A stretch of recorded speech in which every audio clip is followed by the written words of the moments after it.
Hi and welcome to my channel. My name is Tegan and today's video is going to be 10 tips on traveling with your children. So I just wanted to put out a really quick side note. I actually filmed this video in its entirety like a couple of days ago and lost like the first part of it. So if you wonder why my hair looks different or anything like that, or if the background's a little bit different from the second half of this, it's because I lost the first part of this footage, and I've tried to sort of like wear the same clothes and like recreate the sort of same background, but I may not have achieved that, so that's why it looks different. And also make sure that you stick around right to the very end, because I will have one final bonus tip for traveling with your kids. So last year my husband and I took our 10-year-old daughter and our 11-year-old niece to Europe. We went to Paris, London, Milan.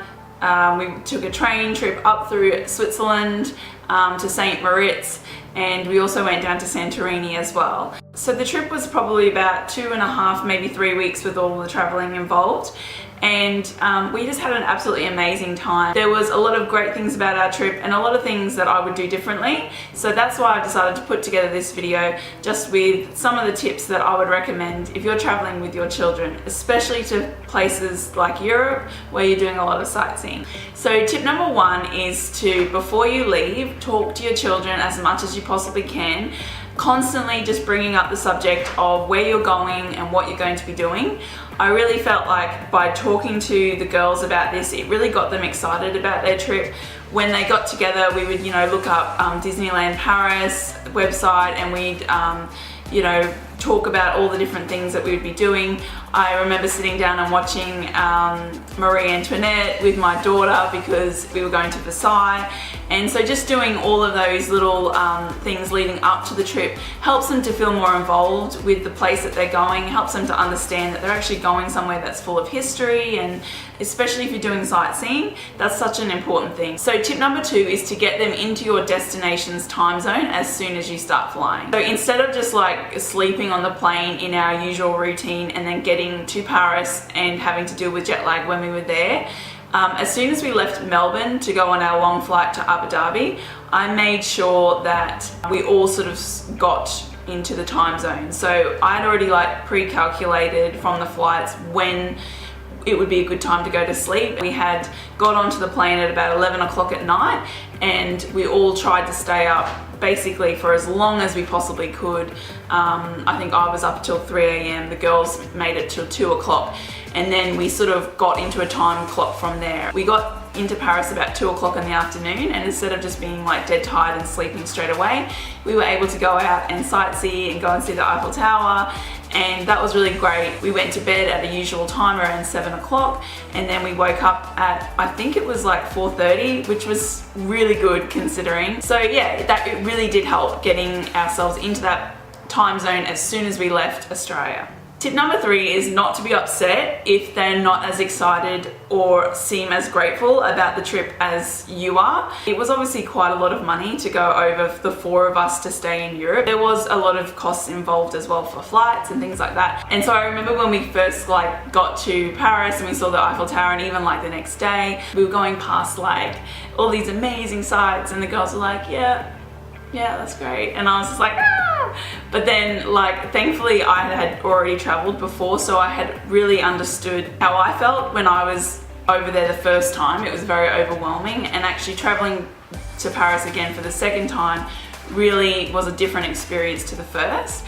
And so I was able to understand that most of the time it's going to be so surreal and overwhelming, and they may not be as excited about it as you are, but it doesn't mean that when they get home they're not going to remember all of those beautiful memories with fondness.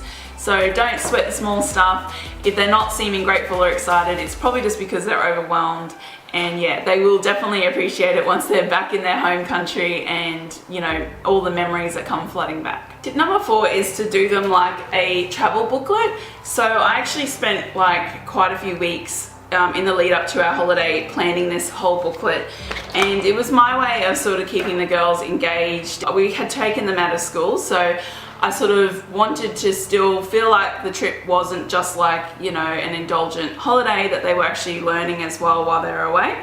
So like I did this, you know, cute little book where, you know, they had this little guide, her name was Chloe. We had like, you know, your holiday at a glance, and, you know, I put in a little section here like things to know about flying, you know, about how you're going to get dehydrated and the time zone's going to be different. And then I just put in all sorts of other things like, you know, questions about where they'd sort of traveled to, and like a little tick list that they could tick off all the places that they'd seen, and also like little mazes and lots of like little games and coloring pages and things like that throughout the whole book. And that really helped them because, you know, they were able to do this stuff when they were on the planes. They loved it. They loved sort of answering questions. They loved like doing little quizzes and sitting together and writing, you know, in the journal part about what they've done that day. And so that was really great, and I really recommend doing something like that, especially if you're traveling where you're actually sightseeing and you want your children to have like a cultural experience as well. It just helps them to keep more engaged. Tip number 5 is that little legs tire easily. So I can't explain how much walking we did in, you know, all of these destinations. You really just don't expect to walk as much as you do. One thing that I do recommend is, you know, bearing in mind that you do have children with you and they may not be able to go for as long as you can go and walk for as far as you can go. So what we did is we would break up our days with scenic river cruises, so you're still sightseeing but you're, you know, being able to sit down on the cruise, or on the hop-on, hop-off buses. That was also another really great way to go around and see a lot of sights in a small amount of time, but be seated as well. Obviously, you're going to want to get out and like go into, you know, like buildings and see things, but if you can just try to break up your day, you will find that the day just runs a lot smoother and there's less fights and less stress. So tip number 6 is to prepare them for the flights well in advance and let them know about what is expected for their behavior, and also like what is going to happen to their body flying, because especially on a long flight, our bodies can get so dehydrated, our digestion slows right down, and you can really feel quite unwell traveling. So we really explained this to the girls, and we really made sure that they were well aware that it's not the most pleasant part of the trip, and also that they had to be quiet. They couldn't be too loud talking to each other or play too loudly and disrupt other people on the plane because they might be sleeping. And also let them know that, you know, majority of the time they're going to be sitting in their seat. Yes, they were a little bit older and this may be more of a challenge for people with toddlers, but as long as you're explaining to them and really setting some boundaries in place well in advance and continuing to reinforce that leading up to the holiday, they're probably going to be better equipped to actually handle what's happening to them because they know what to expect. Tip number 7 is if they see things in the countries that you're going to that they don't like or that's confronting for them, try to use it as a way to educate them, to open their minds and broaden their horizons, because chances are what they're seeing, the reason why it's confronting to them is because they're not used to it. They're seeing things that they don't normally see in their own country. So for example, the girls saw a lot of homeless people in Paris in particular, and it was quite confronting for them, but we just discussed with them how, you know, we don't see so much of that stuff where we live, but to offer support and care for and compassion for other people who are less fortunate than we are. There was one particular man that was on like our everyday route to our favorite breakfast cafe. He would always be there, and so the girls actually came up with the idea that we should buy him a fresh croissant, and so that's what we did. We went and took him some breakfast and he was most appreciative. And so the girls learned, even though it was confronting at first, they learned how to have compassion and love for another human being that they don't know, and just to understand and feel grateful for the position that they're in. So tip number 8 is if you're sightseeing, know what you're doing and where you're going beforehand. There's nothing more frustrating for yourselves and for your children to be lost in a big city and not knowing where you're supposed to be going, and really tiring for the kids, and then they'll start complaining and you'll get more and more anxious and upset, and it just makes for not a very nice day. So definitely work out where you're going before you set off and really plan out everything. I remember I had all the best intentions to take the girls to see the Mona Lisa in the Louvre Museum in Paris. We set off into there and we were like, yep, we were so excited. We're like, gonna see the Mona Lisa. And the girls were really excited. It took us like an hour and a half to find this Mona Lisa painting. And by the time we got there, the girls were just like, Yay! And yeah, it really kind of spoiled the excitement. By that stage, they were just too tired, they were hungry, and they weren't interested. So definitely know where you're going, plan it out, ask for help if you need help. If you're lost somewhere in the process, don't be scared to ask. And yeah. So tip number 9 is know that fights will happen. You know, when you're traveling so much and you're sightseeing as well, it is very exhausting for everyone involved, and fights will inevitably happen. And when they do, instead of going at it, you know, with full force, one thing that I found that really helped to diffuse the situation quickly and calmly was just honestly to offer a hug, to offer a cuddle, and just say, look, I know that you're just tired, you're stressed, we've been going for days, and just offering some reassurance and just some calm love will really help to diffuse the situation. We all had our moments where we were cranky and tired, but everyone banded together to let that person know that it was okay. We had nights where we would just all say, okay, we're just gonna read our books, play with our souvenirs or whatever, and we're all just gonna, even though we're in this small hotel room, we're all just gonna go into our own sections of the room and just do our own thing. And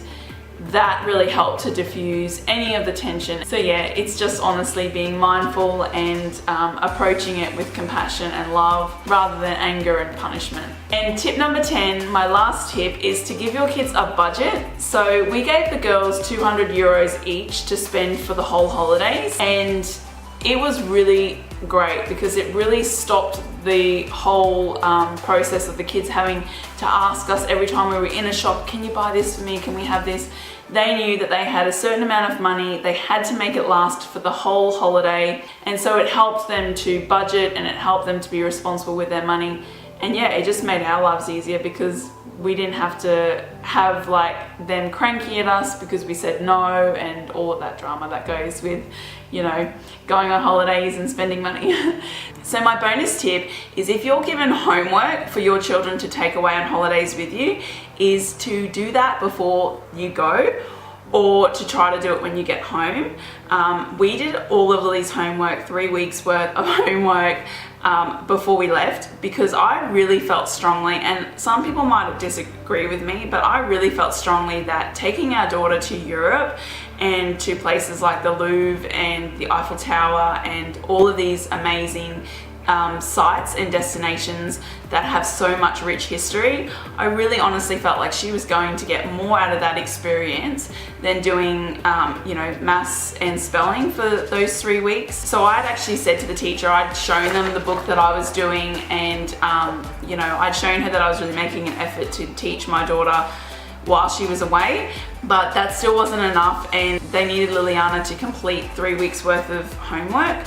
So we just completed that before we went, because I just felt like taking it away and having to try to find the time after sightseeing all day to get her to sit down and do homework was just going to be not practical. So we just did all of the work before we left, and while she was away she saw so much beautiful culture and learned so many things that I don't think a school can teach you, that I really just feel confident in knowing that rushing all of that homework at the start of our trip before we left was not detrimental to her in any way. So that wraps up this video. I hope you found some of the tips useful, and I hope you can use them on your next trip. Speaking of trips, if you're going on a holiday soon, leave a comment below what your destination is and how many kids you're planning on traveling with.